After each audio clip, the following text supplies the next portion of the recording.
Welcome to this 15-minute training about leading a business while managing depression. I'm Irena Anggreni and I have a question. Isn't it tough? Being a leader, you've got to lead by example. And in times of uncertainties, your people look up to you for moral support and perhaps they also expect your guidance. While inside, you, like every normal human being, have your own worries and anxieties. And yet you have to show up as a leader.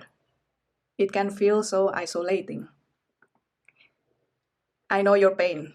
4 years ago, I launched my business unprepared for how it would impact my mental health.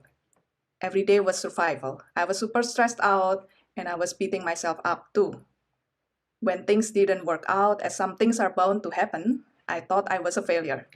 I felt also that the people didn't care about me and that it was personal. I felt so alone in my struggle and worried that my depression would come back anytime. Today, I'm at peace with myself, I'm in control of my negative self-talk, and I'm no longer afraid that depression would limit my business. And that's when my business really took off. How did I manage my negative self-talk and overthinking and move from feeling isolated to feeling less lonely and grow confidence in business? It came down to the practice of mindfulness and dance movement therapy, which have helped me reconnect my body and mind. And they're also important elements in my path through depression and also in my work. I'm Irena Anggreni, mental wellness coach, body-mind psychotherapist, and creator of the Leader's Path Through Depression. Personally, I have lived experience of depression, being high functioning and excellent at hiding it, until I had clinical depression at 30. That was the experience that forced me to reevaluate my life and consequently led me to a career makeover. I had a brief career in software development and a doctor's degree in design engineering when I retrained to become a dance movement therapist. And inspired by my own struggle to get the right support, eventually I started my coaching business to help my fellow depression survivors navigate life beyond therapy. I've helped many professionals understand their mind, their body, and emotions to foster their personal development. I'm proud that my clients take charge of their life, both personal and professional. They moved from feeling stuck, depressed, and dissatisfied with life to confident, daring, and excited about the future again. So are you ready to see how this works in action? So I'm going to share the story of my client. Let's call him Steve. Steve is a senior executive in a biotech startup in Silicon Valley. He has built a successful career and a wonderful family after migrating there. But when we met, he felt dissatisfied with life, disconnected from others, and lonely. After losing his younger sister and facing a serious health problem himself, he'd been struggling with grief and existential crisis. Steve didn't know how to connect with people he cared about, and he felt alone in his inner struggle. Can you imagine how this affected his work? He was on edge most days and disengaged from his job. And then he started working with me. So we started with slowing down. And we did whatever helped in the moment to practice slowing down, body and mind, be it through breath work or humming a sound or gentle movement together. And to Steve, this felt like a protective safe space because he can anchor himself to the here and now and not get lost in his own thoughts. He could observe his thoughts better and start to understand why they are there. So what happened next? Steve gradually felt safe enough to express himself. Through this, he became more aware of his thoughts, his sensations, and also his emotions. We practiced listening without criticizing or fixing the other. And that's really what he missed growing up. So he applied this at work and was able to be empathetic to his younger colleague without jumping into fixing mode. And he was really proud because it's turned also into a productive moment. At home, he dared to be more vulnerable in reaching out to his family. He felt happier, more at peace with his thoughts, and not alone. His relationships improved, and he was becoming a better boss, father, and husband, and in his words, a fuller person. What would a result like that mean for you? Are you thinking, okay, sounds good, sign me up?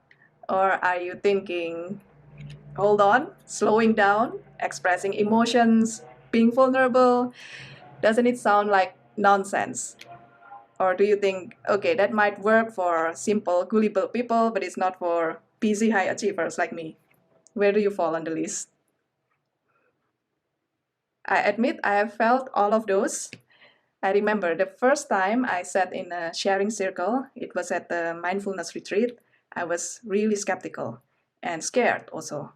I thought, this is useless, no one would understand me anyway. But after my wake up call, the depression, there was nothing I would not try to make me feel better. And I'm glad I did. Today, as a coach and a business person, I'm passionate about creating awareness in the language that the business community understands.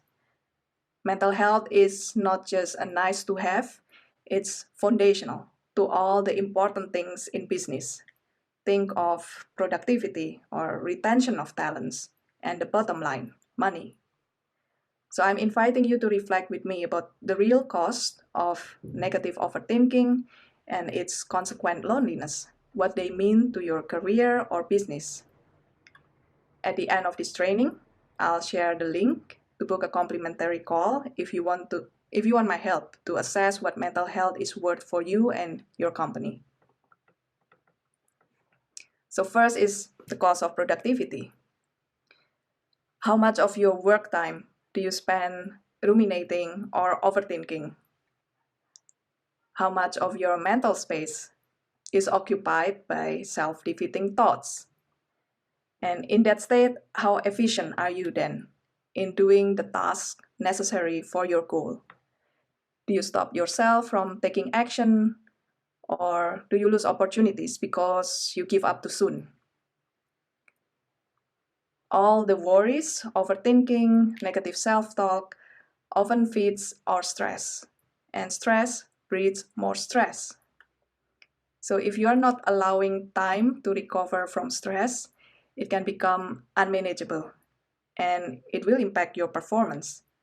That usually means that you need even more time to get things done, feeding your stress even more. And stress is not only in your mind, your whole body suffers. Common and obvious signs are perhaps in the unhealthy lifestyle choices or addictions we do to cope with stress. Some people also struggle with sleeping problems. And you very likely notice this. Worries and overthinking can creep into the times you are supposed to relax or refresh yourself, affecting the quality of your rest, that you end up staying exhausted. The less obvious and yet more insidious is this. Chronic stress changes your nervous system and hormonal system over time. Overloaded nervous system means you have your survival, fight, flight, freeze response in overdrive. And in that state, most humans cannot access their executive brain functions, which are needed for good planning and decision making. And plus, cocktail of stress hormones is toxic to your immune system, to your heart, to your brain chemistry, making you prone to mental and physical diseases. So at least 80% of all health problems and disease are related to stress and emotions.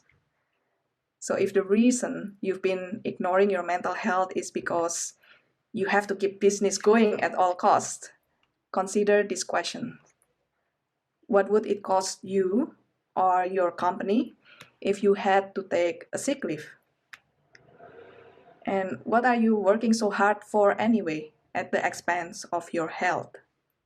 And is it worth it?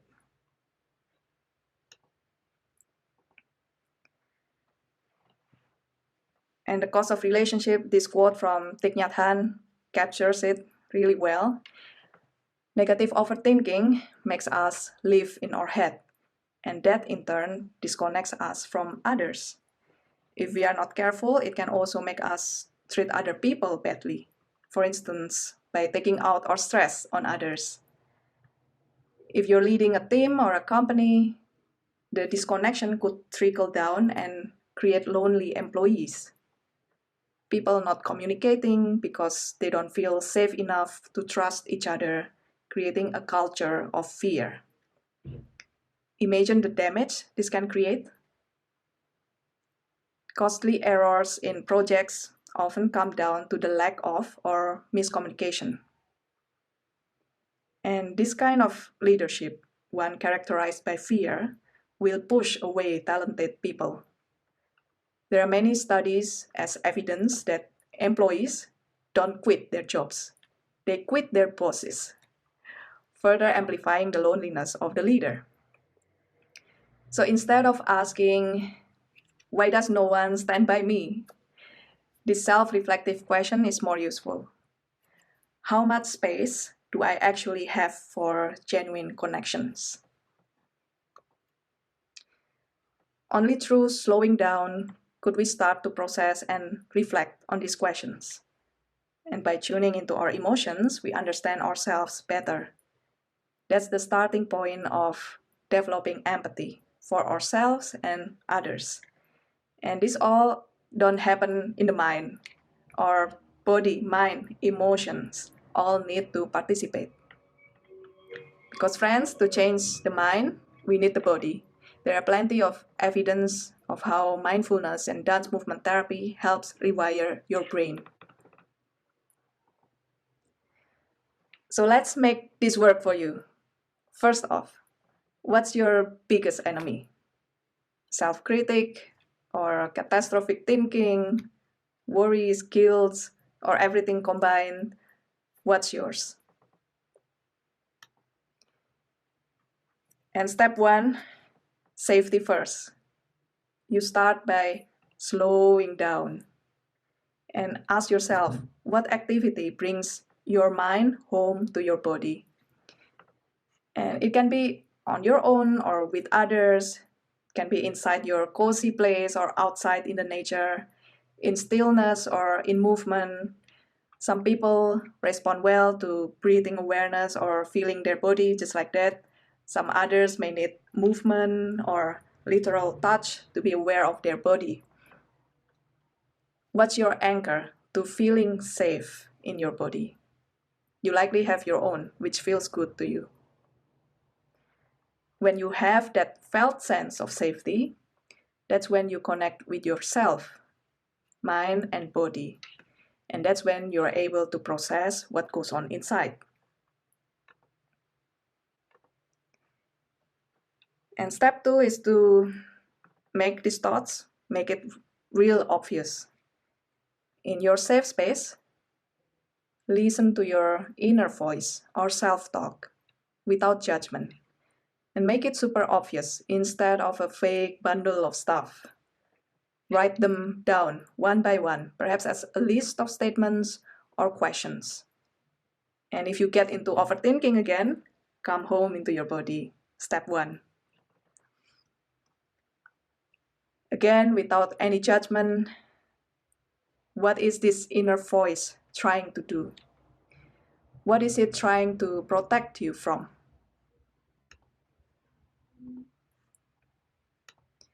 And now that you understand yourself a bit better, what would be the right action for you?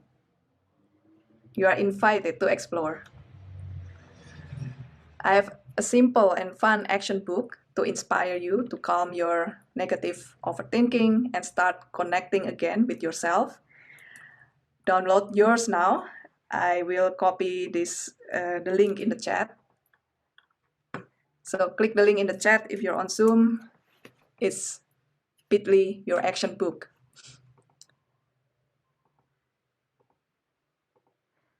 And if you know that you'll need support, use the same link to book a complimentary strategy call with me. I do 3 calls per week and they fill up fast. So click the link in the chat right now.